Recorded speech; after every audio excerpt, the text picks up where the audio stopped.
Morning Business, le débat.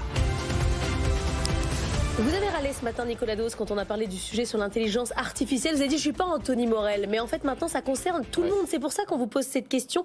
Nouveau juge de paix, ça trie entre les boîtes qui vont continuer à performer et celles qui vont ralentir. Moi, je suis persuadé que oui, effectivement, c'est un juge de paix. Alors, je réponds oui, parce qu'on considère que l'intelligence... Et je pense que c'est vrai, que l'intelligence artificielle, c'est une innovation de rupture. Vous avez les innovations incrémentales. Il y a un produit qui va être amélioré. Il y a un processus de production qui va être amélioré. On améliore l'existant.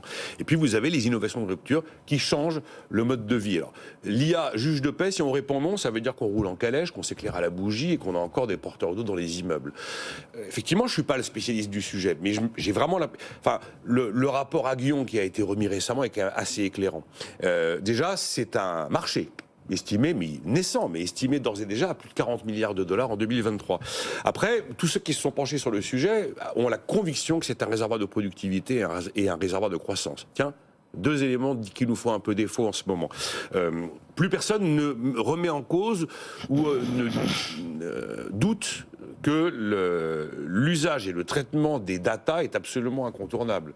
Il y a le pétrole d'hier et il y a le pétrole de demain. On a automatisé les tâches pendant des années.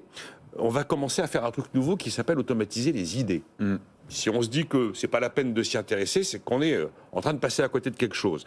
Alors évidemment, et en plus on a une obligation d'anticiper. C'est quand vous prenez le rapport Aguillon, il admet qu'effectivement il y a une partie des emplois qui vont être menacés, voire 5% des emplois qui vont être totalement rayés de la carte et assez rapidement. Vous savez, on a commencé à le voir chez les traducteurs par exemple. Ouais. Et donc là, il y a une nécessité d'anticiper parce qu'il va falloir former les gens. Et puis cette guerre de l'intelligence artificielle, c'est aussi la guerre des cerveaux.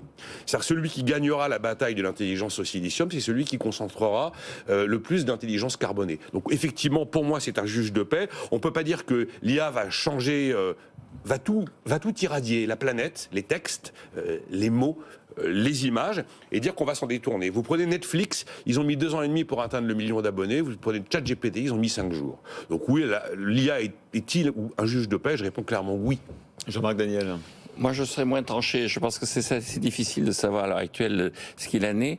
Et donc, Nicolas a parlé du rapport de Philippe Aguillon. Ce qui est intéressant, c'est l'ensemble de la littérature qui est derrière, c'est-à-dire la bibliographie. C'est-à-dire, dans ce rapport, ils mettent en avant énormément de travaux qui ont été faits, dont les conclusions sont extrêmement diverses. Donc, je rappelle, il y a quand même d'abord une première question qui se pose. C'est un article de théorie économique qui s'appelle IA nouvelle acétylène. Donc, je rappelle, l'acétylène, c'était à la fin du 19e siècle, le moyen qu'on utilisait pour s'éclairer, et il y avait des gens qui disaient l'acétylène va faire en sorte qu'on n'aura pas besoin d'électricité, l'électricité va pas apparaître, on arrive à s'éclairer avec de l'acétylène, qu'utilisent encore les spéléologues chers à Nicolas, et donc bon, l'acétylène a disparu, et donc l'acétylène dont on a annoncé que ça allait être l'innovation de rupture, n'a pas été l'innovation de rupture. Et donc il y a tout ce débat sur invention et innovation. C'est-à-dire l'invention, c'est ce qui fascine les ingénieurs, l'innovation, c'est ce qui répond aux enjeux de l'économie. Alors pourquoi est-ce qu'il y a des gens qui ont des doutes Encore une fois, quand vous regardez la littérature théorique, il y a des gens qui annoncent qu'à l'horizon de 2050, on va avoir des taux de productivité, une augmentation de la productivité qui vont permettre de doubler la production quasiment, ou à l'horizon 2030, on va avoir 15 à 16% d'augmentation de la production grâce à l'intelligence artificielle. Puis vous avez des gens qui disent que non, le gain ce sera de 5% sur les 10 ans qui viennent au total. Hein, on arrivera à 5%. Il y en a même qui disent que ce sera même rien. Bon, pourquoi rien? Parce qu'il y a un coût de l'intelligence artificielle qui prend 3 formes. Le premier coût, c'est la quantité d'électricité qu'il faut consommer. Je rappelle qu'il y a là aussi des études qui montrent que si Google passait systématiquement pour répondre à ces demandes par l'intelligence artificielle, Google consommerait l'équivalent de la consommation électrique de l'Irlande.